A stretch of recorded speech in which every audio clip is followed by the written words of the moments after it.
Hello everyone, this is Lavanya, Assistant Professor of English from Sri Sharada College for Women, Salem, Tamil Nadu. I am here to present an e-content presentation for the first BA English students for the following course. Let me move the slide. So I'm handling the core course for the first BA English students, and the title of the course is Introduction to Literature. So I thought, why not introduce, the genres of literature? To be specific, why not introduce the most and the first and the most important genre of literature, say poetry. So this course comes under the category Part 3, and it is Core 1 for first BA English students, and it has 4 credits. So I have planned my presentation for today in such a way that I'm going to merely introduce what is poetry. I'm going to define poetry. I'm going to talk about what is poetry, and I'll be moving on to talk about the forms of poetry to be particular, because that is the most important thing when it comes to poetry. And I'll be talking about and be giving a glimpses of about the kinds of poetry, the different kinds of poetry in existence. So why poetry? So whenever the word English literature is uttered, the first thing that comes to one's mind is poetry, or probably William Shakespeare. Yes or no? I hope we are all in agreement in this. So whenever you go, whenever you open a literature book, whenever you open any book that is related to, the introduction of language or literature, most of the examples or the first genre that comes into the discussion that comes to the fore is poetry. Even now many would be having the assumption that the literature students or the teachers or the professors or those who are in this field must be great poets or so. That I leave you to your specificity. So to begin with, let me begin with the definition of poetry. So how poetry is defined? The literal definition of poetry is as follows: a literary work in which the expression of feelings and ideas is given intensity by the use of distinctive style and rhythm, right? So it is basically the expression of feelings. So how do you define poetry? So I'm expressing my feelings, right? When I'm sad, I write poetry. When I'm happy, I'm going to write poetry. So those who are not following the path of writing, they'll be conveying to others, right? So even if they are not even good at communicating and conveying to others, they'll be thinking aloud, right, to themselves, within themselves. So poetry is basically an expression of feelings and ideas, right? It has such an intensity, spontaneity, that you need to express the feeling before it get out of you, involuntarily. And it always has a distinctive style and rhythm. So whenever you look upon poetry, you can detect a pattern in that, either it will be following the rhyme scheme or the usage of literary figures and anything and everything. So most commonly, how do you define poetry from and differentiate poetry from prose? Both are written in English language. The main difference is one would easily point out. If somebody throws a question at you, you could easily answer that. Poetry has certain kind of rhythm, a pattern, a sound pattern, a rhyme scheme, a kind of a style, a kind of a language, a poetic language, for instance. On the other hand, prose is going to be completely simple. It is utterly simple. There is no need for finding out the rhythmic pattern or this distinctive style. Of course, the authors have their style. They give their stamp to the writing. But other than that, there is no language, specifically used for the prose. The common language is used, common English language is used. So poetry it's an expression of feeling. So poems collectively or a genre of literature. So the poetry can be defined as a genre of literature in which one expresses, feelings and expression and ideas through distinctive style or a rhyme. So whenever we are talking about poetry, we cannot skip the definition that was given by William Wordsworth, the world-renowned romantic poet. The spontaneous overflow of powerful feelings. It takes its origin from emotion recollected in tranquility. Tranquility is nothing but when somebody is deep in thoughts, in rumination, when somebody is thinking about something so deeply, right? Tranquility is a complete peaceful, a calm state where the mind gets to, examine itself and tell out and pour out all the that are running in one's mind. So it's completely spontaneous. It's so powerful, right? When one person is in a calm state, things will be automatically coming, and we'll feel like we have to share, we have to put it somewhere else, we have to convey it to somebody. So this is what is a complete definition of William Wordsworth. This aptly sums up, what poetry is on the whole. The spontaneous overflow of powerful feelings. It takes its origin from the emotion recollected in tranquility. So what's the originatory point? When somebody is in deep rumination about something. So there comes the need to share these emotions. So what are the forms of poetry? These are, there are two forms of poetry, objective poetry and subjective poetry. And one has to be very clear in this, because these are basically going to determine, like, how do you want to tell something, right? If you're going to tell it from your point of view, or if you're going to tell it from other points of view, how do you view a thing? How do you perceive something that is happening, and how do you want to convey? So let us delve into that. Objective poetry, it deals with external objects such as deeds, events, and the things around us. I'm sorry, there is a correction. Let me do it. Really sorry about this. Yeah. So deeds, events, and the things around us.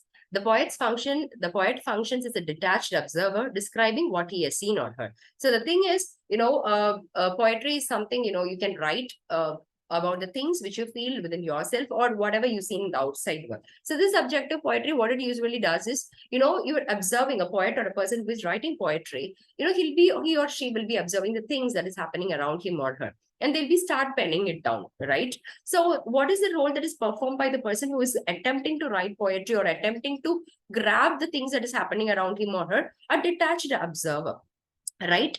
Poetry is entirely about description. So it's going to describe like what he has seen, or what he's heard, or what is happening before him, right? So if the poet views it from without, confining himself merely to its external, the poet is not involving in the action, right? The poet is merely observing. Say, for example, if it is raining, the poet is not going to explain like how it is, making him feel, right? How it is making her feel. See, I'm feeling like this when it rains. No, the poet merely says that it is raining, people are enjoying. How does everyone enjoy the rain? So what are the things that is happening around them when it is raining? So, right? So it is the role of the detached observer, and there is a kind of confinement where you are not letting your own feelings into it in the form of objective poetry. It is highly impersonal, right? It's going to be general. It's not personal, it's not specific, it's impersonal. The focus of attention is outward, a praiseworthy act, a thrilling occurrence, or a beautiful sight. Anything might trigger, right? A beautiful sight, a beautiful person for that instance, a thrilling occurrence, something, or an ordinary thing that is happening very ordinarily, right? Or an ordinary thing that's going to be converted into an extraordinary thing. So objective poetry, how do I put it? Objective poetry is when a poet performs the role of a detached observer. So he is going to be merely observing what is happening around him or her, and the poet is going to pen down the thoughts, and he's going to detach himself from the experience, and is going to gently tell what is happening, what are the emotions that are raised by some event, right? So moving on. So the complete opposite of this objective poetry is going to be subjective poetry. So subjective poetry is when the poet is dealing about his own thoughts and feelings. So should I continue from my following example? How do I put it? Like, if it is raining, how does it make me feel? What does rain mean to me, right? What kind of things do I associate when it is raining? So I'm going to delve deep into my thoughts, and I'm going to pen it down. I'm not going to describe what is happening around me or what I'm seeing. No, I'm going to examine myself and the feelings that comes when some event is happening, right? The poet brings to bear his own reflections upon what he has seen or heard. If the poet views it from within, giving expression to the thoughts and feelings it arouses in its mind, right? So basically, objective is more general, outside, right? Without. Subjective is inside, within, right? What am I feeling? What does it make me feel? What are the kinds of emotions that I want to convey? What are the association that it brings to my mind, right? It's highly personal. The focus of attention is the poet himself. Whatever the subject may be, the poet's mind is centered on his own thoughts and feelings, right? Whatever is happening, no. Even if something earthquake is occurring, what does the earthquake mean to me? Right? I'm not going to talk about the people scrambling over here and there, people trying to grab things, people trying to escape. No. What am I doing in the midst of the earthquake, or what am I doing in the midst of a catastrophe? That is going to be subjective poetry. I hope we are clear with the distinction. So subjective poetry is I-centered, we-centered, right? Objective is they-centered. When I'm talking about, others. Subjective is when I'm talking about myself, right?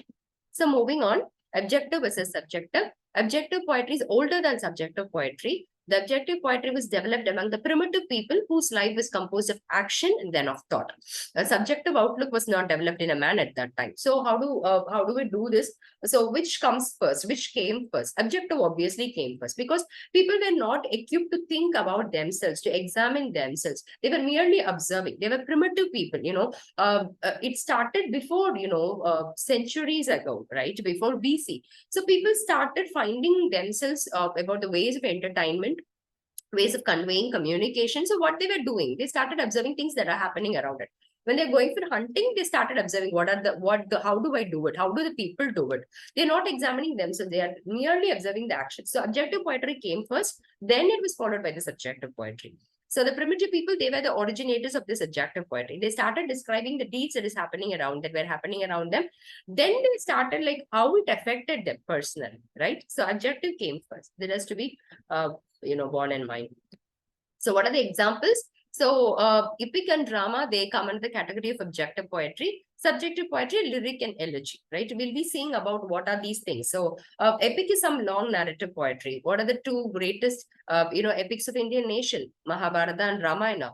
Were they dealing about the poet's story or the writer's history or something? No, they were dealing about the people who were the rulers, who were converted into gods, right? Who formed the basis of the Indian nation as we know now. So yeah, moving on. So previously we have seen the forms of poetry. Now we are moving to the kinds of poetry. So these forms, they gave into, they were classified and they were grouped into different kinds. So these are the basic kinds of poetry. Whenever you browse for the template of the kinds of poetry, these are the things would come. Excuse me. So sonnet, ode, elegy, lyric, and ballad. We'll see one by one. So in this session, in this presentation, what I planned is I'm not going to, thoroughly deal or in complete, details about the sonnet or something. No, I'm going to merely say what is sonnet and I'm going to give you an example to show it. I'm going to merely say what is an ode and I'm going to show an example for it. So in the next presentation or the next class, we'll be following that. So moving on, sonnet. The word is derived from the Italian word sonetto. It means a small or a little song or lyric. First written in Italy in the later half of the 13th century, it is associated with Petrarch. Sonnet was introduced in England by Wyatt in the 16th century. So, which was the originatory place of the sonnet? Obviously, Italy. So, it was derived from the Italian word sonetto. It came into existence in the 13th century, and Petrarch was the first poet to use sonnet in Italy or Italy. So, it came to England through Wyatt in the 16th century. So basically, this is how you start any kind of poetry, like where it was originated, who originated it, particularly the time span and how it came to England. Because to be more honest, all the forms of literature that were existing in England during that time, they were copying from other nations. Right. So all the forms of literature, say for drama, prose or something, they were trying to imitate from the other nations. Right. So this sonnet, it particularly came from Italy. Right. So sonnet is a lyric of 14 lines and is written in iambic pentameter. So iambic pentameter is nothing but when you structure a line such that it has 5 syllables, we'll move on to that. We'll be seeing about the pentameters later. So what is basically a sonnet? It's a 14-line poem, right? Each line has 10 syllables, right? 5 foot, 10 syllables. And it has a specific rhyme scheme and a volta or a specific turn. Sonnets are divided into different groups based on the rhyme scheme they follow. So they also follow a particular rhyme scheme, and this rhyme scheme might differ according to the various writers. For instance, Spenser used one rhyme scheme and Shakespeare used another rhyme scheme. They were both not together. Right? It depends upon the volta. There is always a kind of, a break of thought that happens in a sonnet. Like it might be from 9th line or it might be from the 8th line. It depends on the poet. So it is a 14-line poem where there is always a turn of thought that is called as a volta. Right? Each line has 10 syllables. The 5 foot, which you call as iambic pentameter, which you have to, spend time on to read about the meters and the rhymes. So this is the finest example of a sonnet in English literature, On His Blindness by John Milton. So when you see it has 14 lines and the volta occurs in the 8th line, where you see John Milton, he laments on his blindness, but he considers it as a blessing because that made him serve, that made him realize the purpose of his life and made him serve, through poetry to God and to the people.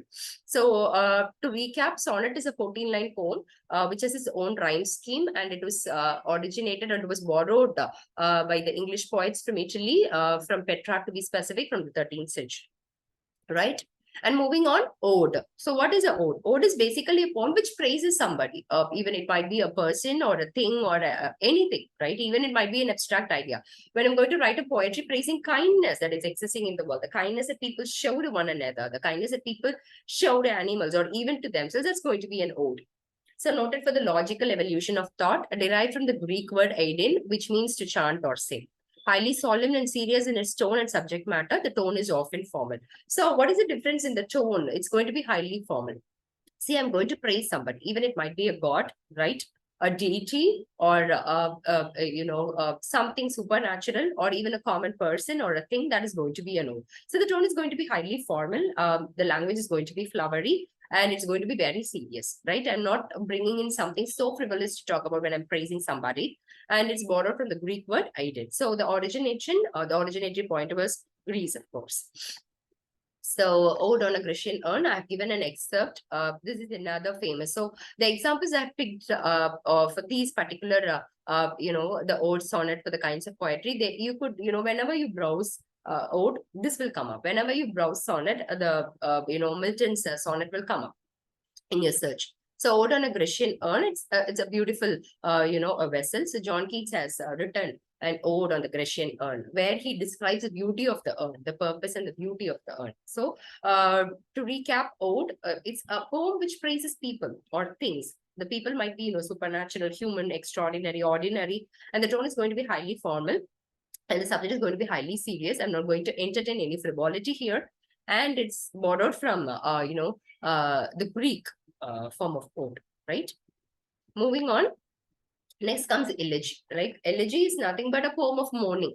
I'm mourning something. I'm mourning the death of a person. I'm mourning the loss of a person. I'm mourning the, a loss of a good old time, right? Whatever. When you're mourning and you're writing poetry about it, it comes under the category of elegy.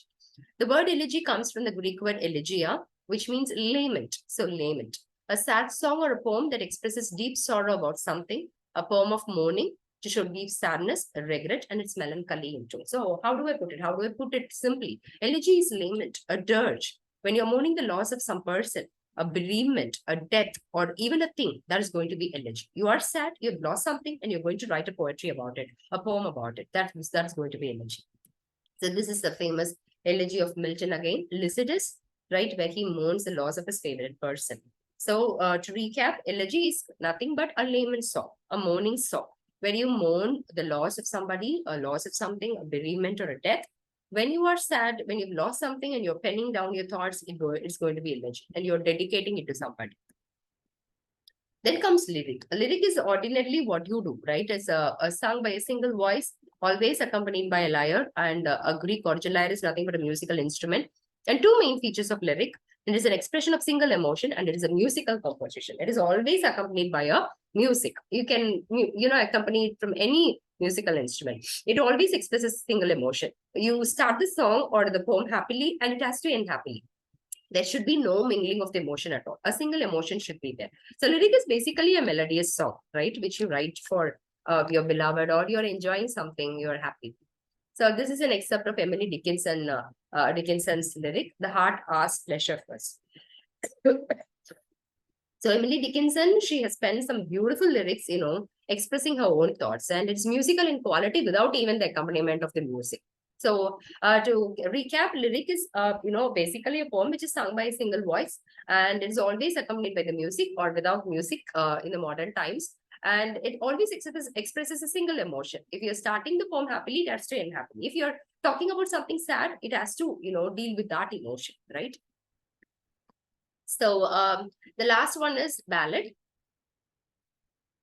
Ballad is nothing but a dancing song. It comes from the folk literature. Its originating point was folk literature.